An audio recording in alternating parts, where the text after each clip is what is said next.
حياكم الله في بودكاست قرقر زيادة. أنا مضيفكم يوسف، واليوم راح نتكلم عن كذا موضوع، منها أضرار السوشيال ميديا وهل هي تنفع للأطفال أو لا، وراح نتكلم عن الألعاب والماضي الجميل. معكم ضيفكم يوسف هلا لو سمحت.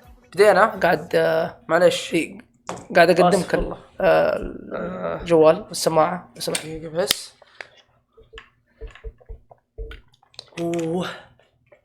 زين المويه ها.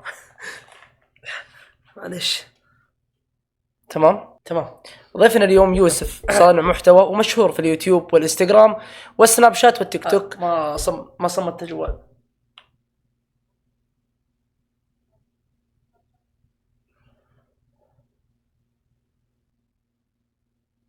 حسابه عبارة عن سكتشات واللي هي الأغاني المعربة، مقاطع مرعبة يعني من هذا اشرب مويه. خلاص قاعدين نصور ابن حلال. معلش انا اسف، بس عطشت. تفضل. حياك الله اخي يوسف. الله يبقيك حبيبي. فيه مقطع ترند حق الكاميرا، شفته؟ كاميرا 24 فخمة بشكل. طيب مو وقته، ترى احنا قاعدين نصور الان، مو وقته مرة، مو وقته. معلش. طيب قبل ما نبدأ بس حاب أقولك إني ترى أنا ما أحبك. اوكي. تقريبا أنا تقدر تقول أكرهك. تمام. نهائيا ما يا أخي ما أطيق أشوف وجهك قدامي. حلو. ولو فيه ضيف غيرك صدقني ما راح تكون جالس على الكرسي الآن. حلو. يعني أنا مجبور ترى إني أستضيفك لعدم وجود ضيوف آخرين. حلو. من زمان تكرهني ولا يعني توك الحين؟ يعني تقريبا من 2-3 شهور كذا. حلو، يعني تو، يعني مو من زمان يعني. لا والله مو سبب، لكن كذا سبحان الله يقولك القبول من الله. أنا ما أحبك. اوكي حلو. حتى انا ما احب نفسي ترى، يعني على فكره. يعني احنا متفقين على النقطه هذه. اي نعم متفقين. تمام. يعني نكمل البودكاست على هذا المبدأ. تمام. اي نعم. تفضل. متى بديت في التواصل الاجتماعي؟ تقريبا من 2019. السماعه معليش. البسها. يا ليت عشان تقدر تسمع صوتي كويس وانا اقدر اسمع صوتي. بس يا اخي كبير سماعاتكم والله. مو مشكله يا اخي، احس انه بعد ما اطلع من هنا اتقاوم مع واحد، شوف كأنها كفرات. المهم والله انا بديت في عام 2019، وعام 2019 تقريبا التيك توك كان وقتها كأنها برنامج حق غناء فقط، حق غناء ورقص فقط. فانا بادي كان نظام سكتشات، فيعني تقريبا انا الوحيد اللي مو الوحيد، ممكن انا من الفئة القليلة اللي هذا محتواهم. فهم علي؟ طيب واجهت مشاكل تنمر وقتها ولا كان الوضع عادي؟ يا لطيف واجهت من خوياي، واجهت في الكلية، واجهت من قرايبي، من ناس قريبين مني، يعني من الجماعة. فاهم علي؟ يعني الناس القريبين منك. اي من الجماعة، لأن كنت طالع بشيء جديد. فهمت علي؟ شيء جديد على زي ما تقول المجتمع اللي أنت فيه. فهمت؟ فأكيد بتحصل هجوم، لأن كنت طالع برا المسار يعني. وأنا أنصح كل صانع محتوى إنه يشد حيله، ولا يعني يحبطونها الناس، لأنك أنت طالع بشيء جديد وأنت متفرد. طيب بحكم أنك مشهور في التواصل الاجتماعي، هل تشوف أن التواصل الاجتماعي ينفع للأطفال أو ما ينفع لهم في وقتنا الحالي؟ طبعا. طيب تفضل جاوب. والله التواصل الاجتماعي له محاسن ومساوئ. يعني أشوف أنه ينفع، بس لازم يكون في إشراف أبوي. فهمت علي؟ يعني لازم يكون أبوك أو أمك يكون مشرف عليك وأنت تتصفح إذا كان عمرك صغير تحت، يعني مثلا. يعني ما ينفع نهائيا؟ لا، هو ينفع بس في أوقات وأوقات لا. لأن في محتوى كيف مثلا في التيك توك لازم يكون أحد مشرف عليه إذا كان صغير عمره. فهمت؟ يعني لازم يكون أحد مشرف عليك. يعني أنت الآن تقول لي إذا أحد دخل على مثلا على التيك توك وفي مقاطع رقص مو مشكلة يتفرج عليها، بس يكون أبوه يتفرج. لا يا ما فهمت عليك. لا يا ابن حلال يا أخي، عشان ما يدخل على المقاطع اللي مو كويسة هذه، يكون أبوه قاعد يشرف عليه. فهمت علي؟ حلو. خلاص يصير أبوه هو يختار هالمحتوى، إن هذا جميل، المحتوى هذا مناسب لولدي. لا تحرف كلامي يا ابن الحلال. كويس. شفت التريلر حق جراند الجديدة؟ وإذا شفته وش رأيك فيه؟ الحقيقة اي نعم شفته، ولكن كان فوق 18. ففضيحة. المشاهد اللي فيه كانت ما ينفع يا رجل، يفضح والله يفضح. يعني قبل كانت نظيفة؟ لا مو قبل كانت نظيفة، بس أحس الآن أن التوجه صار يعني يا شيخ. وفعلا كلامك صح.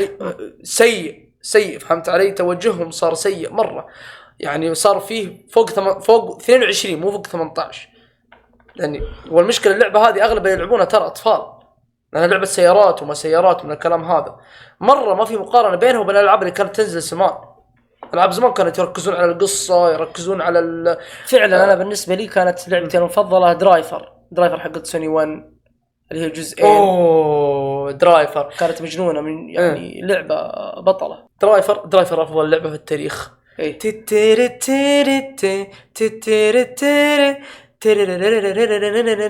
كانت لعبة ممتازة جدا. أنت وش ألعابك المفضلة؟ أنا أفضل لعبة بالنسبة لي سبايرو كنت ألعبها بشكل مو طبيعي.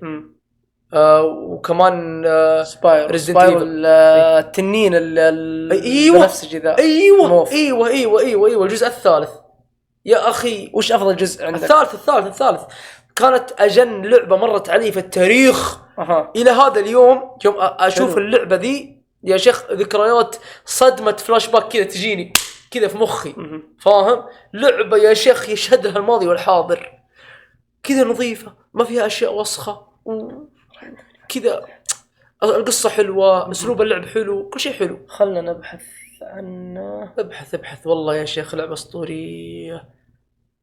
هذا الماوس حقك بودكاست والدنيا وما تقدر تشتري ماوس؟ عندك بي سي انت؟ لا والله ما عندي. اوكي هذا هو صح.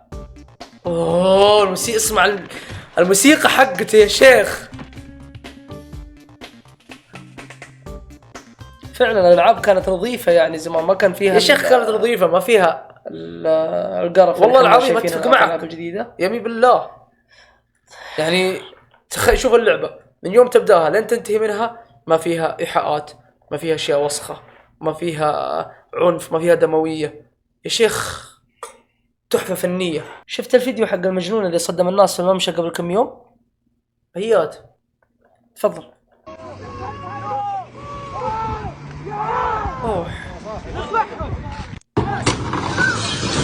يا ولد لا قاعدين نكتشف الناس. وش ردة فعلك على الفيديو هذا؟ وش ردة فعلي؟ جنان يا ولد. بس ما اتوقع طول، اتوقع صدوا على طول. واضح انه تحت تأثير مخدرات صح؟ او انه كان ماشي على خرائط جوجل وضيعته.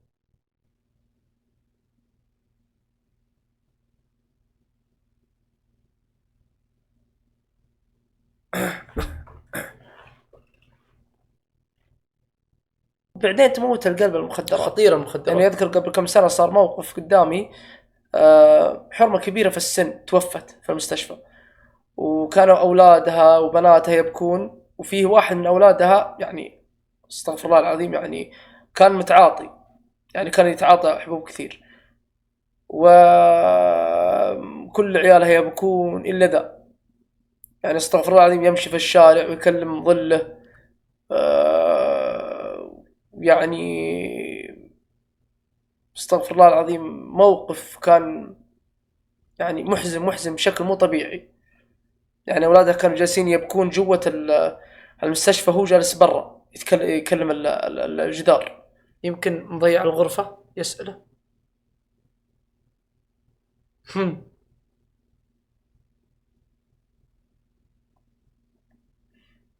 يعني أعوذ بالله يموت الإحساس مرة واحدة. يعني الإنسان يعني تصير قدامه مواقف، ما تصير قدامه مواقف ما يحس بشيء، تموت إحساسه. هذه أضرار المخدرات. الموقف هذا أثر فيني لأن يعني قوة انعدام الإحساس اللي كانت عنده. يعني أنت متخيل أمك تموت وما تحس بشيء، للدرجة هذه المخدرات يعني مدمرة. يعني على طاري الإحساس، أنا قبل كم سنة حصل لي موقف وأنا صغير، يمكن في ثالث متوسط أو أولى ثانوي. حصل لي موقف يعني أخذت فترة وأنا يعني متدمر من الموقف هذا. توفت جدتي الله يرحمها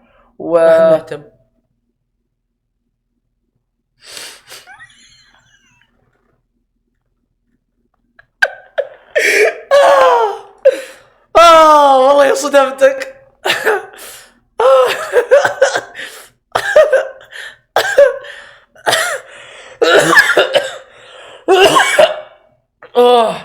آخ آخ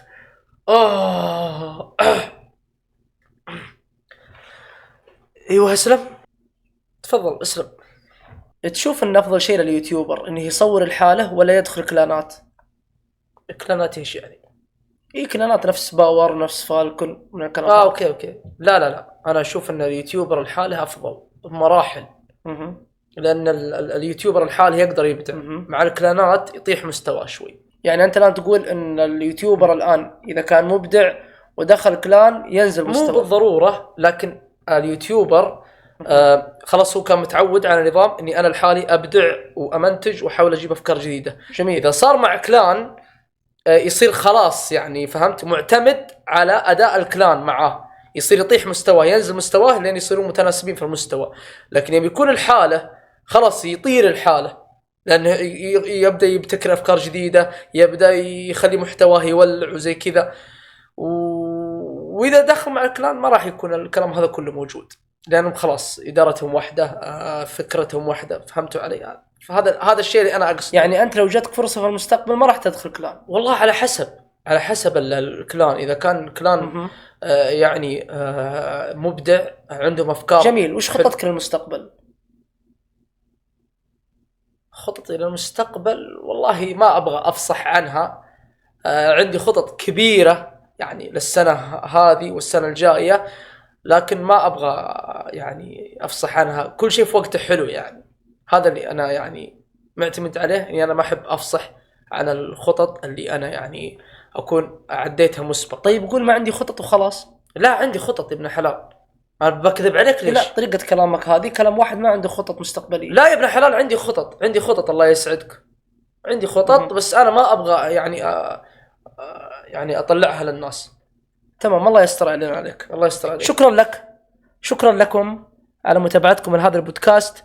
إذا أعجبكم الفيديو أتمنى المشاركة والتعليق بكومنت حلو واللايك، وانتظرونا في الحلقات الجاية مع ضيوف جديدين مع مواضيع جديدة. والسلام عليكم ورحمة الله ما حد جايك ابن حلال وبركاته.